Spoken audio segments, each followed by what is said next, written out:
अस्सलाम वालेकुम नाज़रीन, एक नई वीडियो के साथ आपकी खिदमत में हाजिर हूँ। नाज़रीन, रेहाम खान की इमरान खान से अलहदगी हो गई है, लेकिन आज तक उन्हें भूली नहीं। हर चंद दिनों बाद रेहाम खान एक नया पिंडवारा बॉक्स लेकर आ जाती हैं। नाज़रीन, रेहाम खान का कहना है कि ट्रंप इतना फारिग नहीं कि इमरान खान के बारे में सोचे। बुशरा बीबी पर भी तनकीद की। नाज़रीन, वीडियो को मुकम्मल देखिए और लाइक और सब्सक्राइब करना मत भूलिएगा। जिनका ताल्लुक पीटीआई से हमें ज्वाइन किया रेहाम खान ने, पॉलिटिकल एनालिस्ट हैं। उनसे बात करेंगे कि ये क्या चल रहा है आजकल पीटीआई के अंदर और पीटीआई के बाहर। रेहाम साहब, अस्सलाम वालेकुम। वालेकुम सलाम अफसार साहब। पहले तो कंप्लीट डिस्क्लेमर, क्योंकि मुझे लग रहा है कि नेशनल मीडिया बहुत ज़्यादा तवज्जो दे रही है कि पीटीआई के अंदर क्या चल रहा है, लेकिन मैं बिल्कुल लाइल्म हूँ कि पीटीआई के अंदर क्या चल रहा है। मैं सिर्फ ये तज्जिया आपको दे सकती हूँ कि पीटीआई के अंदर वही चल रहा है जो कि पहले चल रहा था। इट्स एक्चुअली फैक्चुअल, इसलिए क्योंकि मुल्क को इस वक्त जो दरपेश मसाइल हैं वो पीटीआई से बहुत बड़े हैं, बल्कि किसी भी सियासी पार्टी से बहुत बड़े हैं, और मेरा ख्याल है फोकस उन पे ही करना चाहिए। पीटीआई के अंदर उन्हीं पर फोकस करेंगे, हम आगे तो लाएंगे बात। और तो आपने कहा चल रहा है जो पहले चल रहा था, जो पहले चल रहा था वो हम आपसे पूछेंगे कि पहले क्या चल रहा था। तो ये बताइएगा कि ट्रंप पहले भी खान साहब के साथ उनकी दोस्ती रही है, अभी वो आएंगे तो खान के लिए क्या करेंगे? क्योंकि अभी बाइडेन ने जाते जाते जो पाबंदियां लगा दी हैं पाकिस्तान पे, इस पे तो पाकिस्तान ने एहतजाज तो किया है, लेकिन ज्यादातर लोगों का ख्याल ये है कि इससे कोई खास फर्क पाकिस्तान के प्रोग्राम पे पड़ेगा नहीं, माजी में भी नहीं पड़ा। लेकिन एक अहम बात जो आई है वो वहाँ के जो नेशनल सिक्योरिटी के नायब हैं, उन्होंने ये कहा है कि पाकिस्तान के जो मिसाइल प्रोग्राम है उससे अमेरिका के मफादात को खतरा है, अमेरिका को खतरा है।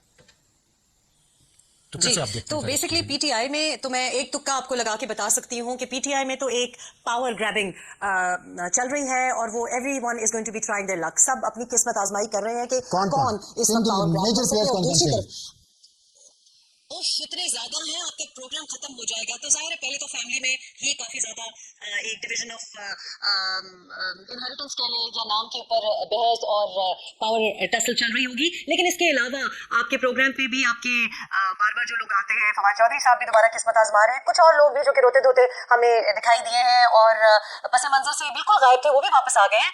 अब तो हर कोई, चाहे वो बैरिस्टर है या वो जज है या वो जज का कोई रिश्तेदार है या बैरिस्टर का कोई रिश्तेदार है, गैर सियासी है या सियासी है, घरेलू है या घर से बाहर है, सब ही किस्मत आजमाएंगे। अच्छा, ये बताइएगा कलामी की माफी कि जो आपने कहा कि पार्टी की क़यादत पे कब्जे की कोशिश हो रही है, तो ये घरेलू जो आपने दौर की बात की है, जब आपका घरेलू दौर था उस वक्त भी ऐसी कोई टसल चलती थी? क्योंकि अगर आप आज हम देखें तो हमें तो ये लगता है कि खान साहब पे पूरा कंट्रोल बुशरा बीबी का है, और अलीमा खान, रुबीना खान वो उस तरह कंट्रोल में नहीं आ पा रही जिस तरह के दूसरे लोग आ रहे हैं। क्या ये तासुर दुरुस्त है? देखिए, मेरे साथ तो ऐसा कोई इशू नहीं था। मेरा ख्याल है टीवी पे इसके बारे में बात की गई, लेकिन मैं बिल्कुल लाताल्लुक थी, और जहां हमें कहा जाता था कि आप पहुंच जाएं या ये वीडियो रिकॉर्ड कर दें, वो हम तो पार्टी जो चेयरमैन थे या जो कोई भी डिसीजन मेकिंग पावर रखते थे, फॉर एग्जांपल जैसे केपी के अगर कोई प्रेसिडेंट थे, यूसुफ अयूब साहब, अगर वो आपसे कुछ दरखास्त कर रहे होते थे तो हम तो पार्टी जैसे डायरेक्ट करती थी कि अब ये बोलना है, ये यहाँ खड़ा होना है, यहाँ नहीं खड़ा होना, हम तो वैसे ऑर्डर्स फॉलो करते थे। तो यहाँ पे कुछ और सिचुएशन है, ये करना कि किसको टिकट देना है, आपके ख्याल में यहाँ बुशरा बीबी ऑर्डर नहीं फॉलो कर रही है? वो अपना उनका एजेंडा है कोई?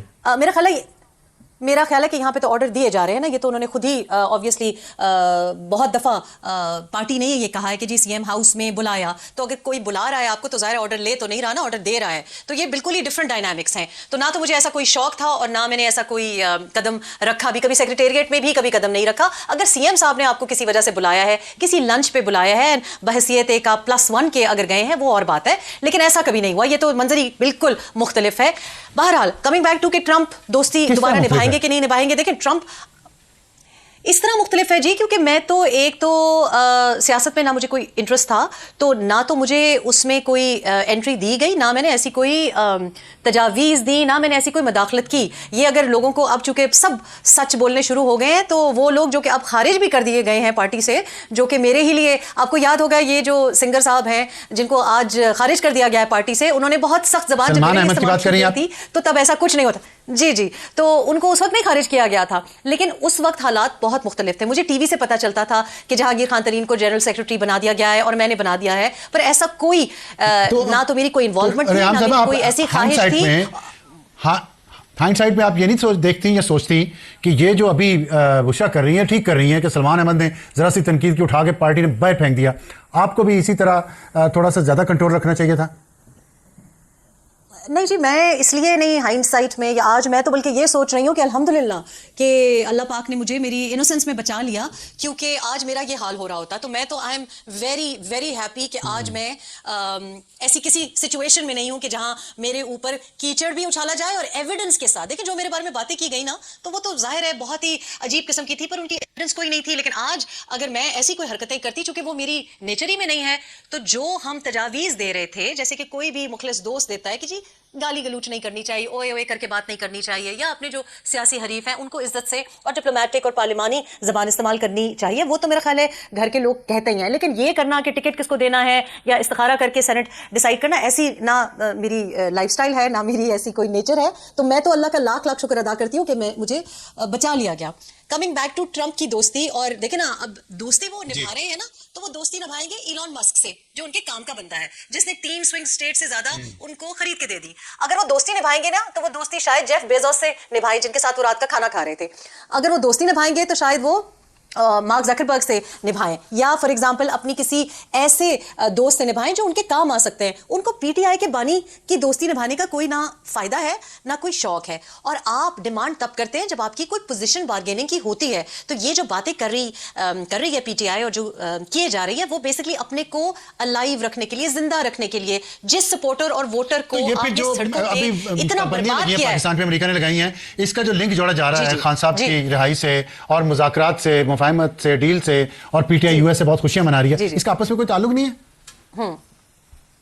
देखिए पीटीआई माशाल्लाह आप कुछ उठा के ले लें। अगर आप समझे कि वीनस पे कोई आज कोई स्पेस क्राफ्ट पहुंच गई है, तो पीटीआई उसको भी अपने साथ और उसकी भी कामयाबी का सेहरा अपने साथ जोड़ लेगी। And I think I am very impressed by this. लेकिन इसका कोई ताल्लुक नहीं है। लेकिन यू नो इफ विशेस वो हॉर्सेस, आई थिंक कि ये जो है ऑब्वियसली हमारे जो बच्चे हैं, हमारे जो मासूम नौजवान हैं और कुछ आंटियां भी हैं, उनको लाशऊर रखा गया, उनको जानबूझ के ये लाइल्म रखा गया है कि जनाब अमेरिका का जो इंटरेस्ट पाकिस्तान में है वो सिर्फ चाइना कंटेनमेंट की हद तक है। अमेरिका को आदत हो गई है अपना राज करने की। तालिबान बनाने पे तो वो पाकिस्तान आ जाते थे, लेकिन देखिए चाइना की तरफ अगर हमारा झुकाव है तो इस वजह से कि चाइना जब आता है तो यहाँ पे सड़कें बनाता है, ऑरेंज लाइन बनाता है, इंफ्रास्ट्रक्चर बनाता है।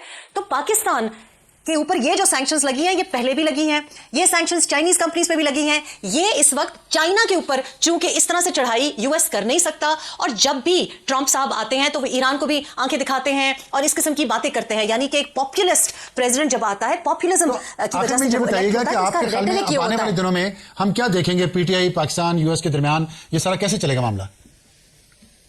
देखिए पीटीआई का तो कुछ भी नहीं हम देखेंगे। पीटीआई की तो अब हम देखेंगे कि किसी ना किसी तरीके से कोई अपॉलॉजी आएगी और उसको किसी तरीके से कहा जाएगा कि माजरत भी होगी, माफी भी मांगी जाएगी, और कहा यह जाएगा कि नहीं वो हमसे माफी मांग रहे हैं, क्योंकि उनका प्रोपेगेंडा सेल बहुत अच्छा है। लेकिन यहाँ पे पीटीआई तो is not an issue any more. देखिए पीटीआई तो अगर पावर में होती या पावरफुल पोजीशन में होती तो तब ट्रंप साहब उनको खातिर में लाते। इस सैंक्शन का या आगे अगले महीने में क्या होने जा रहा है मुल्क में, उसका पीटीआई के साथ कोई ताल्लुक नहीं है। पीटीआई के लिए सबसे अच्छी बात यह होगी कि बानी कोई माफी तलाफी कर लें, कोई थोड़ा बहुत उनको कोई डाइल्यूटेड सेंटेंस मिल जाए या सेंटेंस ना ही मिले। हम तो यही ख्वाहिश करेंगे कि पार्लिमानी ही रूट इख्तियार करें और सियासी ही रहें। और अगर उनको कुछ ऐसा कुछ हो गया कि कोई 14 साल की इम्प्रिजनमेंट या कुछ और खुदा न खास्ता हो गया, तो फिर पीटीआई जश्न मनाएगी, क्योंकि उनको रिहाई से या उनकी सजा और जजा से कोई दिलचस्पी नहीं है। इस वक्त सब सिर्फ पीटीआई पे काबिज होना चाहते हैं, क्योंकि जैसे लैंड ग्रैबर होता है वैसे ये पावर ग्रैबिंग चल रही है। ठीक है, बहुत अहम और गहरी बात की है रेहाम खान ने, और बहुत अच्छी बात भी की है।